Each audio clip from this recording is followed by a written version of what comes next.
Good evening, everybody. It is game night, Monday Night Football. It all comes to this, Vikings Packers 2. This time it's personal, damn it.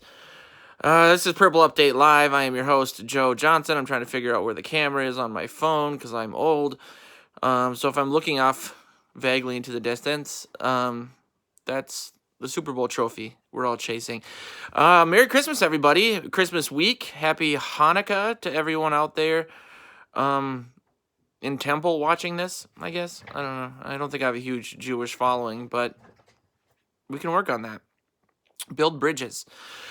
I am coming live to you from the purple couches. I don't know how my girlfriend ever allowed this to happen, but we got brand new, some kind of brand new, purple suede couches from apparently Prince's estate sale. So I'm getting my, it's kind of like a 50-50 battle between her like really cool and modern aesthetic and my this program won't let me flip the camera, so I'll try to show you my man cave side of our apartment without showing you the poverty in which we live. You get the idea. That's the Minneapolis Miracle right there, US Bank Stadium. Wow. Which according to Booger McFarland happened to us in a negative way. So if that's the bar, I mean, if you need a guy to make mistakes, you know my number. I'm very excited about tonight's game and very nervous. I have been pretty much out on a limb since week 2, doubling down on my article from before week 2 that the Packers were all hype and not that great. Then we lost to them by giving up 21 points in about 2 seconds. And I've essentially, again, doubled down on it. So I have been telling people, whispering it, maybe not putting it in writing, but I'll put it out there. I think the Vikings are going to win tonight. I think they're going to win by double digits. Yes, we are without our number 1 and number 2 running backs for tonight in Dalvin Cook and Alexander Madison. That's right? That concerns me. But, you know, I just think that makes this even more of a really great opportunity for Cousins to put the final nail in the Never Cousinsers coffin and say, you know what, I did it without Dalvin. I did it on Monday Night Football. I did it against a team with a winning record in a big spot. Bingo, bango. We'll be fine, right? Right, guys? Guys, I'll open up the chat to see what you guys are saying. If you are new to the show, I love to see everyone's score predictions for the night scores. Maybe any little interesting tidbits you think need to be have. What? I need some more Red Bull. 1 second. Any small explanations that explain the score is what I was going for. 50-3. Rodgers decapitated third quarter, 3 points scored after that, something like that. I have a few keys to the game. I'll really briefly, I was going to go through all the playoff scenarios, but I'm sure if you guys are big enough football fans to be watching this show, you don't need those. You kind of know where things are. It's looking like the 49ers have a 50% chance of getting the number 1 seed, assuming they beat the Seahawks next week. The Seahawks somehow lost to the Cardinals. That screwed everything up for them. Cowboys, Eagles, a good question, and I'll throw this out there just to get the conversation going in the chat. If you have to face the Eagles or the Cowboys, who would you rather face in the playoffs this year? Recency, a playoff villain that we've beaten twice since. Discuss amongst yourself. Randy's here, 35-14, another defensive TD. I like where your head's at, man. I've been telling people all week it's going to be a 17-point win. I don't know why, but as you can see from a lot of this swag, I work with a liquor store in my neighborhood, McDonald's Liquor, and they're really, really great. Shop there. Drive out of your way to do so and tell them some sweaty guy on the internet sent you, and they'll say, which one? But a lot of the degenerate gamblers in the neighborhood all of a sudden are coming to me for these hot inside takes as if I'm, checking knees in the locker room at TCO's Performance Center every week. I have made a brand of myself for being relatively hyperbolic and emotional while tethered to really, really painful rationality. So, I'm not the best guy to ask, is my point. I thought I should put my cats upstairs. If you guys want to see a cat fight, I got that going on. I thought their feline energy would be positive because we need help from the Lions next week, assuming the Vikings win tonight. I don't know. The show's a mess. It's not my intention. My girlfriend did get me an early Christmas present, though, and it's the purple Adam Thielen. That's pretty cool. She's a keeper. Really good one. I'd rather play the Cowboys. Here's why. They're a mess. Enough said. I mean, it's not to say that the Eagles are great either, but the Cowboys just, you guys know the story of their season. Win 3, lose 3, win 3. I don't think they want to play for Jason Garrett anymore, and I can't imagine they would put their full effort out, because if somehow they made it to, what was the ultimatum? NFC Championship or you're fired. I don't think they want anything to do with that. I think they have enough talent on that roster, and they feel like they've underachieved for a really long time. This is why I'm a dog person. So on and so forth.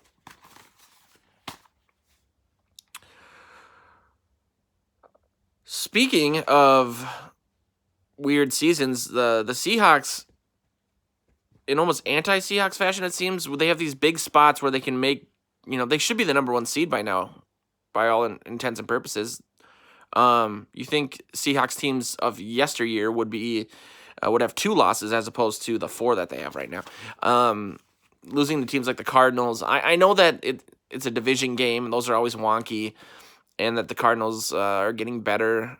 It would be hard to get much worse than they have been, but I'm just surprised is all. It's shaping up to look like a really crazy playoffs this year. I don't know what to think. I don't know who the favorite is. I know who the favorite isn't, Green Bay. But I really think that the Vikings have a good shot. Even if they do end up being the 6th seed, which it's probably looking like will happen, but you don't know. Everything's week to week at this point. And the reason I shit on Green Bay is semi-obvious. I mean, look what I'm wearing and what I look like. But they just, they for example, here's a good way to explain it. They hold the tiebreaker over the Saints because they have more wins in the conference than they do. But when you look at the games they've lost in the NFC, namely when they went up against the 49ers, they're just not that good. And I know what everyone is saying to every article that I write is, you haven't beaten them yet this year. How can Rodgers be garbage if you beat your team? Because that's exactly how football works. Also, I will clarify, I'm not saying Rodgers is garbage. I'm just saying he's not Aaron Rodgers anymore. He was on God mode for a good, 5-6 seasons from, let's say, 2009 to 2014. Since then, at some point, things started to trend downwards. And a lot of people that have responded to those articles have said things like, well, I saw a game this year, even the Bears game that you're shitting on, even though I wasn't doing it. It was Packers media doing it, and I was just referencing Packers media heavily because they make the point for me, and they negate what I also hear, which is you're a Vikings blogger, vlogger, whatever. You're inherently biased and therefore are wrong about everything. You can see anecdotal things like that. He's still Aaron Rodgers. He's not like that Aaron Rodgers, but he'll still throw a beautiful pass every now and again. He'll still do great things. I mean, even 75% Aaron Rodgers from where he's at is still a great quarterback. But if you look at game in and game out, whether it's his performance or the win-loss record of this team, there has been an extreme downward trend since about 2015. And I think Packers fans know that, and they knew that. That's why they wanted to get rid of McCarthy so bad, because they were blaming all of Rodgers' problems and thus all of the Packers' problems on McCarthy. Now, McCarthy's gone, and those trends haven't changed, despite the fact they brought in this Sean McVay and young, gorgeous Adonis of a man in Matt LaFleur, who's a Gary Kubiak guy. And while the team's record is better, the defense is better, the offensive output, especially in the pass game, hasn't improved. If anything, it's gone down. And so either people are going to realize that maybe Rodgers is holding onto the ball too long, maybe he's too conservative, whatever, or they're going to start to say, well, he doesn't have what people are saying. He doesn't have any wide receiver depth. He doesn't have a good offensive line sometimes. Those are all things that were true in his peak, and that's what's made him also so great. I mean, if you look at some of those peak years, their offensive line was not good. In the low across the league, regards to some of the key stats, but he was always very mobile. He was always just really irritating to play against, because he would extend plays, make just insane throws, running one way, behind his back, 100 yards, just, again, God mode stuff. This is why you don't come to me for score predictions, because I when your thumbs are on the line anyway, because I like to use hyperbole for effect, and because that's what I hear all the teens are doing on the YouTube. And so, yeah, I just wanted to clarify that I don't think he's trash. I still think he's a good quarterback. I just don't think he's at the level that he used to be. And I think that's exploitable by the Vikings, and I think the Vikings need to exploit that tonight.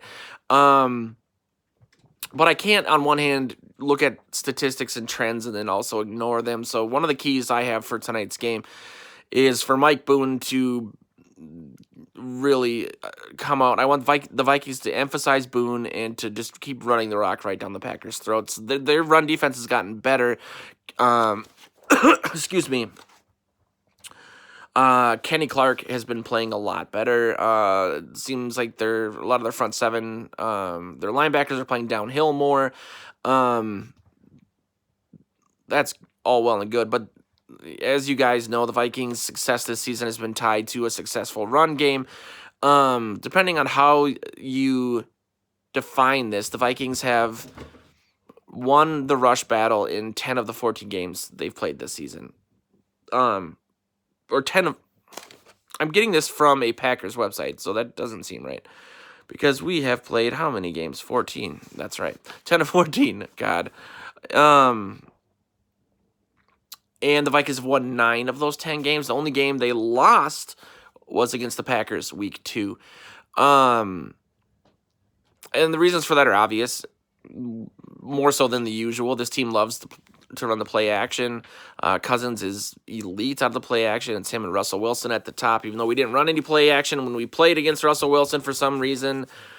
But I think you don't want to shy away from it just because you're missing who we're missing.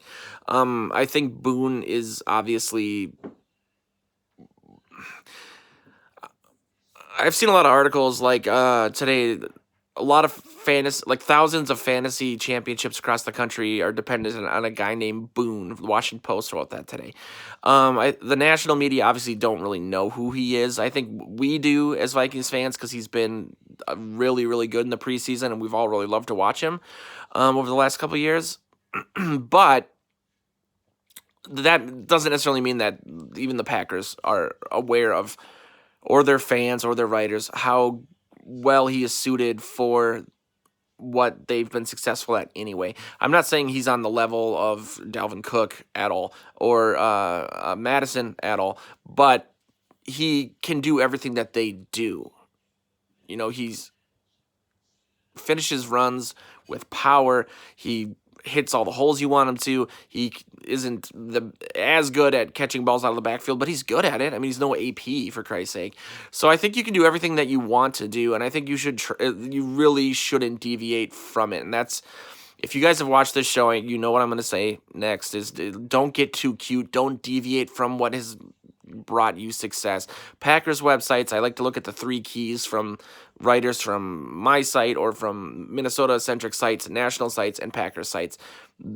Most of the Packers sites I looked at said you got to win the run battle. You have to outrun them. That's going to lead to, obviously, controlling of the time of possession, which shuts up the crowd at US Bank Stadium. And so you just keep doing what you're doing. Next man up, so on and so forth. I mean, they shouldn't look at the week 2 game as some weird aberration. I mean, Dalvin played great against them. He had one of the best games of his season against the Packers. It's just there was that awful start, and then four turnovers that led to, I think, well, it depends. There was a touchdown, a field goal, and then I think obviously there was the one where Cousins was rallying and he threw that god awful pick in the end zone. And so don't look at the fact that, okay, we ran the ball down their throat, but we still lost as something, changing things up, doing these 4 or 5 receivers, wide spread shotgun type things. I want them to just build off the run, a lot of play action, get Cousins mobile, rolling preferably to his left, so on and so forth. A lot of people, especially national people, I'm sure it'll come up tonight, wonder why Cousins is so good rolling to his left and throwing to his right, which is supposed to be statistically the hardest throw for a quarterback to make, or just in terms of the laws of physics, I guess, with the momentum and everything. I think I've cracked it. I have no evidence to prove that I've cracked it, but Cousins knows that he doesn't really have the best sixth sense for pressure in the pocket. He doesn't sense it, therefore he thinks it's always going to happen subconsciously. If you don't feel the heat coming from behind you, you're going to think it's always coming. So he likes to roll out behind that so he can see the edge in front of him, and then he knows, and then he just drops dimes. That's my theory. I mean, that's the one glaring weakness I think Cousins has in his repertoire, is that he just doesn't sense pressure, and that leads to turnovers, whether it's batted balls or fumbles or what have you. So that's why I think that. I'll look at some of your comments. Yeah, Tang. That's too bad, man. Tang says, let's hope Diggs doesn't drop balls this game. Yeah. That's a bit of a head scratcher because I don't remember him doing that before this season or before he went on his little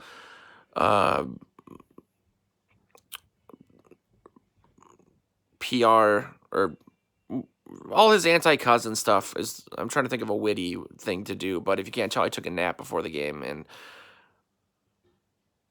I'm too old to take naps and then bounce up and be all, wee, look at me. I'm not aging horribly. But yeah, I mean, I love Diggs. That wasn't a good look for him, though. I just, and it wasn't because I love Cousins also, or I'm a Cousins bobo. I get that a lot. It's just because you're holding people to standards that are hard to keep for yourself. And when you're not forgiving of somebody, I mean, nobody else knows how hard it is to play professional football than your teammate. I mean, they might not understand the difficulties of your position, but as a wide receiver, you think you'd have this like innate understanding of what your quarterback goes through. Your success is completely tied to their success, and sometimes vice versa, but not completely. And so I understand that you can get frustrated because you think that that guy might be screwing up your money because he's not getting you the ball, but you got your money. And that money wasn't really tied to your performance. It was more tied to your potential. I think the Vikings were smart enough to say, you're not putting up elite numbers, but you could be elsewhere, so we will pay you as if you are, because it's not necessarily your fault that you're not. It's this quarterback carousel, and we're going to bring in a guy to help you with that. So I get why he's frustrated. I get he's probably leaving money on the table in regards to sponsorships if he was more nationally known, blah, blah, blah. But that's like gross to even think about. If that's the justification, Diggs' mind was not in the right place at the time, because he should care about winning, which you could also say he was doing here also. But if that was really the case, if he only cared about winning, I don't think he went about it the right way. If you're upset about your quarterback's performance and you think he's not handling the pressure well, why would you add more pressure to him in that way? I mean, this season very well could have gone off the rails a couple of times, and so I think we should all be a little more like cognizant of that and thankful that it's Monday Night Football. We can still win the division. We made the playoffs, baby. The NFC is top notch. A lot of difficult teams, but it's basically a game of Yahtzee. You put a different. I don't know how Yahtzee's played. I know you put dice in a little cup. You shake it, you roll it, and you look at it. That Yahtzee, if the app developers behind Yahtzee want a sponsorship, this is your guy, Yahtzee champ. But you get what I mean. It's a roll of the dice. I mean, the Vikings showed that they should have beat the Seahawks, but the Seahawks also have lost games to lesser opponents. The Packers have been outclassed left and right. But everyone else in there, it's been this epic battle between the Saints and the Niners, the Niners and the Seahawks, the Vikings and the Seahawks. And tonight, hopefully, the Vikings will decimate the Packers, and people will see that we should be taken a little bit more seriously. Now, the road to beating those teams is going to be extremely difficult. You're going to have to win 3 games on the road, assuming you're the 6th seed. But I think this team has the plucky attitude to do it.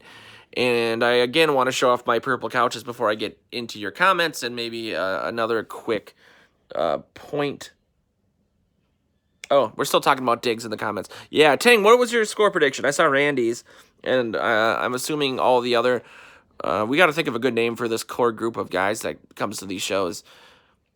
Like they do on YouTube. Like, it's usually like something lazy, like Blank Army, like Purple Update Army, or Plarmy.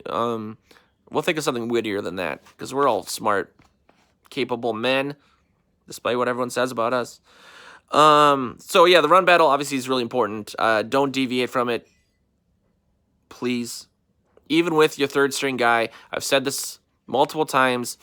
I don't want to say all year because the show didn't exist earlier this season, but at some point you're going to have to be better at doing what you're good at than the other team is good at stopping it and enforcing your will, so on and so forth. I think it would be amazing for this team's confidence to go in there, especially for the offensive line, and just run it down their throats, especially with all the help the crowd's going to be giving them this game. Another double digit. I think we're all on the same page here. Double digit win. Tang says 34-20. Packers start out strong, and then the Vikings shut them down, take over from there. I like it. That's kind of where I'm at. I really hope so. This is another pretty obvious key to the game. Win the turnover battle. The Vikings tend to win when they win the turnover battle. I have some, lame statistics. On the negative side, the Vikings are 1-3 in the 4 games they lost the turnover battle this year.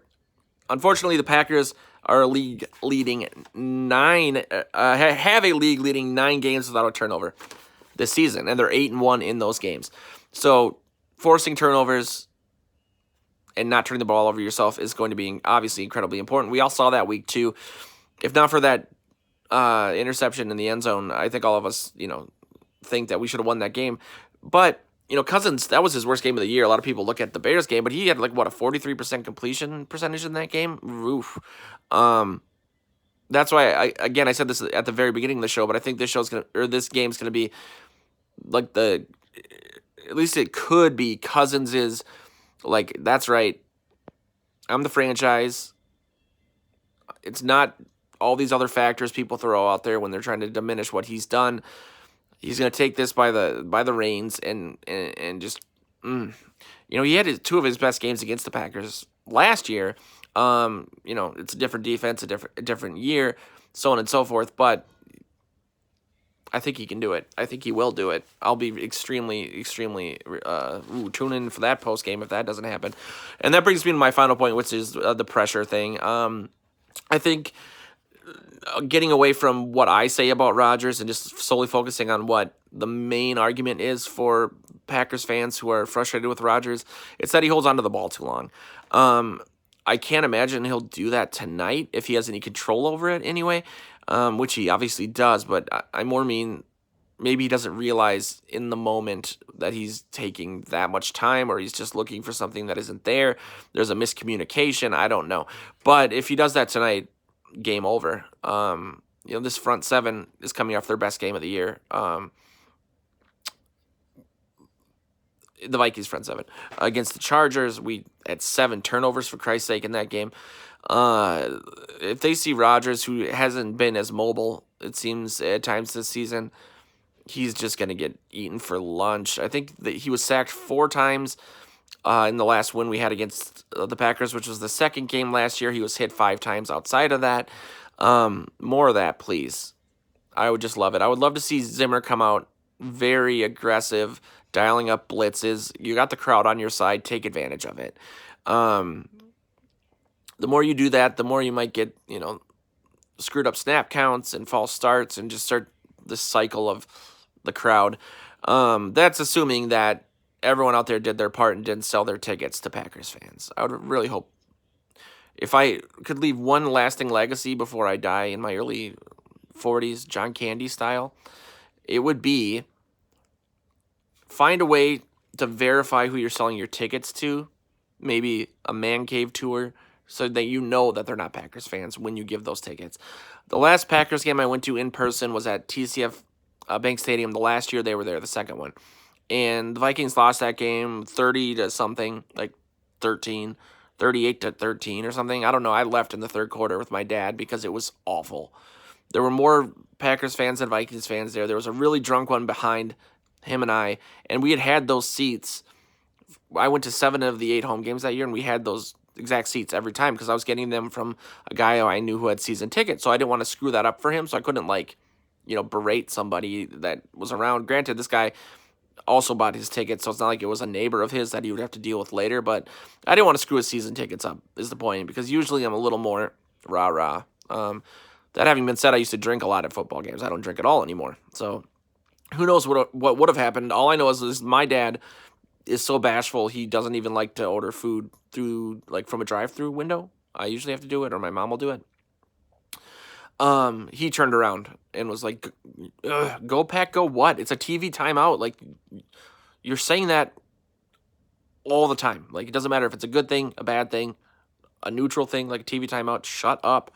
I've never been more proud of my father. I finally saw part of me in him. That is a... Tang brings up Abdullah. I would love nothing more than to see Abdullah pop off tonight, too. I've been a very big fan of his for a long time. Since, not that long. He's only been in the league for a couple of years. But since his Nebraska days. And I kind of feel bad for him because he was such a stud in college. But he's just not really built for the 15 to 20 carry a game thing in the NFL. And he had injuries and a lot of turnover problems, because I think that's also tied. Those things aren't mutually exclusive. But we've seen in spades, especially this preseason, when he gets the ball in his hands, when he's not fumbling it for no reason, he is really dangerous. And if there's any time where they needed him, when the Vikings signed him, I thought, man, he could really help as a change of pace guy, catch a defense resting, house a touchdown. Tonight would be the night. We'll see what happens, though. I got the Vikings winning 38-20. For all the reasons that I said. I don't think the Packers are that good. I think they're, to be honest, I think they're on the precipice of having a really rough offseason. I think there's a lot of negativity floating around in that locker room. I think the evidence of that was what Roger said coming out of the Chargers game. That's not to say that they're a bad team. I just don't think they're upper echelon NFC caliber. Whether or not the Vikings are, I believe they are, but they have to actually win one of these games. You could say, well, we hung in there with the Seahawks, like I said a few minutes ago, but what's important is that they win when they have these opportunities. They should have beat the Packers. They should have beat the Bears. They should have beat the Chiefs. They should have beat the Seahawks, but they didn't. And so at some point, you have to win these close games. Otherwise, you end up just like a better version of the Chargers, who lost all these games by 1 score, but they lost those games. You guys get what I'm saying? So I will be back. RN. Uh-oh. Made several bets on this game. All right. Well, we have an underground tunnel it's like an underground railroad of people dodging really, really bad takes. I might have to join you in there. I know yours is more of a financial thing, but my word is gold. If you can't tell by my 5 viewers right now. If you get $2,000 for every million YouTube clicks, and I have 5, when can I retire? Help me, I'm poor. All right. Well, everyone loves the purple couches. No one said anything about them, but I've been showing them. So how do you know they love them? Because it's that silent awe of the internet. Like how my silent awe is about them? She loves them. Mm. She said she wants to give birth to her first child on these couches. So the first thing he sees is... I won't even have sex on these couches. Purple and disappointment. Oh, you're gonna. And they're gonna watch. That's a good way to end it. If you don't like those kind of jokes. Yeah. She's a Packers fan. Or used to be. That's not justifiable. Read the charter. You're loved by your Read the NFL charter. these people are my friends. Flins. Well, someone's been drinking. Hurry up and take a bath. That sounds like hurry up with what we were talking about. All right, I'm blushing now, so I'm going to go. Skol, you guys. I hope to see you. I'll be back at halftime if I'm not in central booking by then.